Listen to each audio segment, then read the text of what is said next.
Day 3 of 21 days பொது Tamil consistency சேலஞ்சில் நான் படித்த 5 டாஸ்க்கை பற்றி இன்றைக்கி பார்க்கலாம். ஸோ டாஸ்க் 1ல் நான் இன்றைக்கி படித்த டாபிக் என்னென்னா, புணர்ச்சி விதி கான்செப்ட்லேருந்து உயிர்வரின் உட்குரல் மெய்விட்டு ஓடும் ப்ளஸ் உடல் மேல் உயிர் வந்து ஒன்றுவது இயல்பே அப்படிங்கிற கான்செப்ட் வந்து படிச்சிருக்கேன். அண்ட் டாஸ்க் 2ல் பொதுத்தமிழ்லேருந்து யூனிட் 7ல் இருக்கக்கூடிய சி லக்குவனார் டாபிக் வந்து பார்த்துருக்கேன்.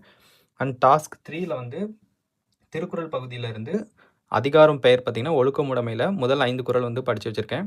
அண்ட் டே 1 டே 2ல் நம்ம படித்த கல்வி அதிகாரமில் கல்வி அதிகாரமில் இருக்கக்கூடிய 10 குறளையும் வந்து ரிவிஷன் பண்ணிக்கோங்க இன்றைக்கி. ஸோ இதுவும் கொஞ்சம் அடிஷ்னலாக இருக்கும். ஸோ இதை மட்டும் இன்றைக்கி ரிவிஷன் பண்ணிக்கோங்க.